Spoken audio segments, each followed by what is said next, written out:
Zomin Kwan USA, the 65th UNDPI NGO Conference, UN Headquarters, New York, August 27 to 29, 2014. Press Statement. Anungta Avanglian, Zomiteong Bol, Minam Khatang Piang Sak, Kapabasian na tumalungdam COVID na minumpat masaw. Dunina, Amerika New York kopya UN Zumpia, Zomite UNDPI NGO Conference ka thayingina. Palay din mun nga thayingin nong lam to ba. Kyote UN Zumsi kina himuna kam kumin zimbay homin. Lumul na le dik na te pulakin. Kamam leleng le kami pi teo mina. Masuan mapan na vai hom theng kahi manun na tunga lungdam ong kovin. Ibang awun pang pi zomi teng lam to kabia ku kapabasian na minong pachin pa to ina sempu nam ko piaw hi. Damo tu ni August ha som ni le gup ni kum tu ni le som le li kum. Zomin Kwan USA ki po na min to United Nations UN Building Sunga Conference Room B A Consultative Status din mun hamina I room meeting room making ahin pamuna chupulana bowling ina I video ngom hia hiung chupulana pen mang kam to kini ngai manin akipana pana tom na dong ong ngai sakun hi pen lai cho zon ki hom kheding hi tuni pen jingchang aki bowling ju NDP NGO conference leitung bu a ki pora te khom ti akipan ni ding azahan registration akibona ni hina pia khom pia ka ding zomin Kwan USA akibona min to tang mi som thumwal min ke khuma tulian lai takin lampiang pai zong tulian lai takin kong akigwal zong omin I thei man masa tengina I thukla nam bo hiu lungdamai tu ni zomin Kwan USA akibona min to UN building sunga conference room B akinga hina chupola na kongbol thei na sunga ke to ya take ka lama dokta do khan khu pa do khan khu chi de mo zo hina zomin Kwan USA general secretary ta ke cha ga ya sharu jing san mo ama zomin Kwan USA ki pona min to ke thei lung da min to khit chang sharu jin khom jing ya ka tak lama ZCD general secretary is hina ta te gen king ne ya katak lama bugin kahlian zomin Kwan USA ki pona in ka zotu zin ma pi ki samina ama UN khom pe zong ka the men ma tu zong lum damin ama pen ZCD zomin Congress for Democracy Party general secretary hina to khitchian Reverend Pau Khan Mung zomin Kwan USA ki pona treasurer Panmun Lenin to khitchian anong lunga ka septi go zomin Kwan Oklahoma US kam sunga om ki pona lian pen khan mai zomin Kwan ko kulama ki pona chairman hin ko teng kel thayu to khicha tulian lai takina hi building sungru theda ding ina ya pass abo lai tak ki gwal I tang mi som le ni ma tu lai tak som le ni ki gwal ni tak chang dong tun be ding om en jing chang api ni hin to ma ni khom ping bolong ni tu tu ma khom bi ka tu ke sai the CD general secretary pugin kam le ni again no kam khat kam ni om le ama chang ding ni tu ni na zomin Kwan USA te patoi na piang na to kisain kapai u chiang ina lamen na men lo pi na hi juina ke bol mi tinga kanu paun ka thei ka hi menina to pa tu ma lungdam koi ni to pa min pharin zomi te tam thu a hi zomin chin stay bu ba mi mal khat ki bol na tom tom ten chingma ngai su ngei lo chingma piang ngei lo ding akichi alam dang takina zuen no zomin Kwan USA te na chepte na ngai na hi bagin meeting ki ka thei manina alam dang in tu ni na zomi za khem pe te na zomi te tang thua alam dang takin tang thu khat kilami chi tua ongen no mi to khi chang in nuin census line na zomi ne lo hi chi na te yongin zomi om lo hi chi te yongin kon kum pin zomi te chem te lo ding hi chi ngai sun na khem pe tu nya ki panin nó xe lại tadi bằng em chỉ lại lấy tung mục cái bò nào rồi nấu đông à zooming con rồi sẽ tên à UNDPI NGO à cả thì members cả ông thầy mình ngày xưa nó lui khen được nó sẽ tadi chỉ tua nghe nó mình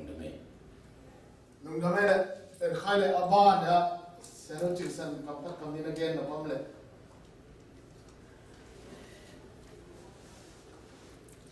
hai rồi mi yên con thì tình cầm tết của nhà cái này là như vậy là rồi em building xuống à như vậy là hôm phang thì ai biết bớt xem những thằng sai như vậy là hôm phang à thì là đi ngang vai hôm sạc rồi mi yên con US mà cái là hi ya cái kia doctor đồ phải hết rồi em xem đồ xong đồ phải hết rồi em hoa xia bảo té hết rồi em aqua mình chặt tung à giống đúng đầm mà em tao biết thăm rồi na cái hi US cũng tuân theo cái gì na màu vài hôm bị na mà tới na rồi mình in quan US hôm bị cũng xí na tao phải na hi lại muốn na rồi em meeting cả thế là gì na lắm tăng tắc cái na ông vai hôm sau của anh mà nên đúng đâm mà em dùng áo tăng mà em chỉ tòa nghe nó em đúng đâm đúng vậy chừng đâu nó nghe cái nó không nhá ini pite nó không được dunia experience khác ấy rồi nên nhận chưa thì bao nhiêu na làm mình lâu pi lệ một lâu pi mà na thì sama bao nhiêu na USA kam to pai na hong po ka hong vai hom sa makai pi te to nga so na pi ka lum dam to big tham lo na ibia pasian ina zo mi te sunga na hoi na lian tam pi ta ka set thei na di hun zong hong ki pan ta hi chi na ke i ngai sun na ông xóa cái na tang to nga cái pan na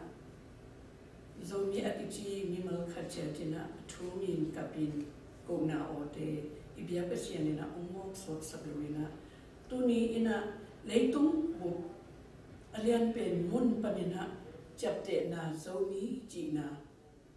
chapte na nga pen bil pasian um vai hom sak na hi a cô dùng áng tăng mà cũng mi mà lâu khát chết thì nó xong áng tăng đi nhiều thế chỉ nó xong thì lại muốn phải đến ông hôm sòn ngắm in tuổi mà mi bao khát chết rồi mi khi na to áng tăng in lùng jam in mai long te à rồi cầm rồi lấy à in nung ta chết changing in à nu mi bắt đầu thắt san in à đi ôm thì nó đi in mi mà lâu khát chết ôm na thì cả to ban attack in à chụp vào mình chết sắc ta hết lùng jam đúng vậy sai na lungdam na le ang kan na gen no hang abe sa kum tam pi akipani na lomin kon USA ina hi juena conservative status inga thek na ding ina sulen da nai dong vai tuam lai bol din tuam tong kai khop saka ongel sak ong kai dia ka hi i president pu alo som khup tunga lungdam na le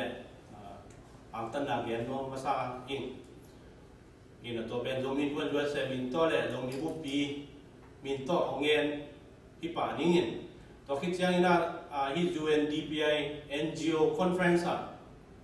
zomin kon USA makai teng be kilomina kolom panina hun tam pi tak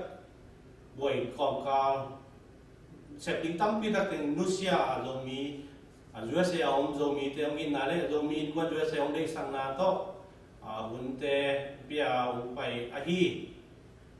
JCD General Secretary pu git kam ya na jongina pi chin khom ching ai jongina hilaya tangya om ahi izogama la siam min thangma mai siama ching sanjong ong hunong pia jongina hi conference ka te ai mania zomin kwan USA long ang tangma ma le pi ching to hang chi dong nam na du bien no hangina Kibangina, unhol unpau pia pasien tungle, makai te, ele na president buai dongina, Covid kamian ngai long ina lung dam na thu tong nge ni ning to ba na again no zonga kibanga juena conservative status inga big to ki khol helo ina vai hom ding ma ban tam pi tak omina hi conference pai ding ma dong zomi ko USA ina dong fan ki ching ina dong ki nei lian lowa ama ipsung soga zomi ko USA le zomi izogam ai na to amun muna o mahi zomi in kwan makai pan ai zongina isi sung pan ai zongina tang mi te ai zongina ong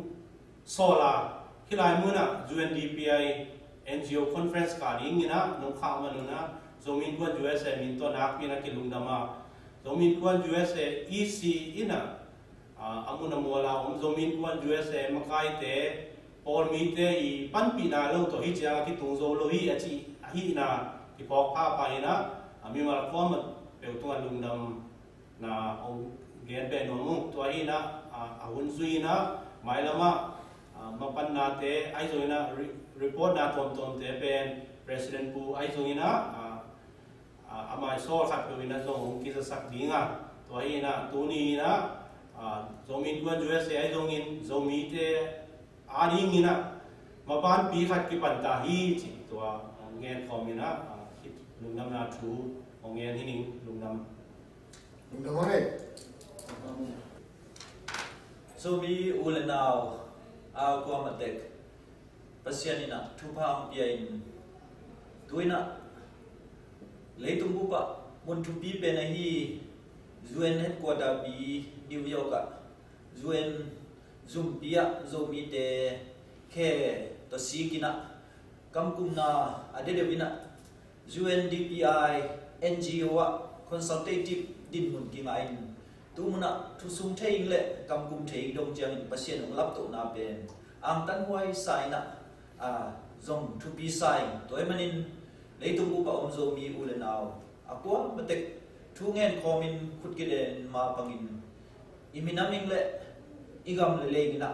I thik namun ma pang khomina kalson khom tong china hi mun pan tulai tap tom naw hi UN headquarter bi conference room bi panina ong zonina ong pulaking lumdamei đúng ngay zomin quan Oklahoma ki pona zomin quan USA mon bi pen khana hi ki pona pan chamen pa ngam pa chin pu pa chin sian na mang se na mang kiel te na ma kian pan dong kam khat kam ni za no mang na mai toi le ina bang bang dong na ya asom buk le nga ve TPI le NGO joint conference ei so mi te bang ina apai the ding ina tang mi na akel khang man ina nak pe ta na ang tangi mai lama ayu ban ding pen lim chima ma hi chi mu khai ko ina thakena hok san san khai ko ina achimul ba ho liang hi ina tua hi banga UN level a tum thi ding ina onglam sa ibyak pasien tunga apan na penina rosa penina tundam ho ham ina nak pi ta ken ke pa sim den jong ang tang ma ki sai ina dang te hai level den ina makai dan ten ang yan hin na to tang ki ching sang ina ke pa sim nang yan ina ibang ina UN pom sunga ibanga conference by trading ina kom pa man ina to na ming chi pa ken no mi nge tundam nó mà này zomin quan USA ki pona in Economic and Social Council consultative status inga manin hichibanga conference room zo akizang thai yin Economic and Social Council nuaya consultative status inga manin zo tutunga ama zomin quan USA ring na masapen UNDPI NGO leitung bupa NGO ki pona te khom bi akika thai yin hi khom bi pen kum chuma khat ve akibol he na tuma kum chum lai Germany akibol tu hi tenga New York ang tung hi na en tu le lai ta bang khom bi ka ring pen akipul zia zia hi na vai tam pi tak ki ku khom na hin en mai mo na zomi pan USA consultative status din mon nga na to UN wang sunga Economic Social Council ba kilo Human Rights Council a ki pan Council tuam commission program te I meeting te ya mai kha September som ni le thum nia ki hong ding General Assembly na ngora aka the ding ina adin mun akinga so he che mangai nga the na pen om te ke sama bangin anung ta pasia ni ong lap tok na ma bangin zo mi te I wang to ma bangin zo mi te pan khop na hi chi zo min kwan USA sa mu tu tu nga khom pi pen zo min kwan USA ring in UN khom pi a ka the na ma sa ai ma bangin hi UN huang sunga va sik nya de na anung ta pasia tu thu ngen khomin thu pha pia ina mai lama vai lian pi minam khan tok na ding le mina ma ding se khop the na ding akipan na ai the na ding chi a ngim na to lom la kwa ai thei za za ki kai khoma akika hi chi to ong tang ko be ro ming tuma kum som ni le kum nga la ina residency party pan Putin sen thangina zomi te vai ning penlong pan ki pan tongji federal conference dong ka bang ma tang tung na lu na azo la phwa zueno dong le lining le ngom veng chi la phwa ma bangin tu ni na amang kiel se lo angina to un la ya residency active on tua zomin kwan US te president pu go som pu bin ma ban ma an zom to hi chin tua ding aman zueno dong an le to lai la ding na pasen ama tum to ni na mi zomi te la mo la hi chi la min na den pi mi nung na mele tunia kitan ko tikulang na mang pau to hitanga ki tengpen tunia UNDPI conference ba ho botan te tunga jingchang jingsang tongin kana a bingwa tua ma bangin tua sunga thu pulana to kisai thu te amao to kisai amao te to kisai avai hom heading yadana human rights is ongin te development hi zongin but the census is UNPF hi zongin to te tunga copy na hom khering hiu chi ong tang thei sak mom lai nge lung na menge le lung na mangai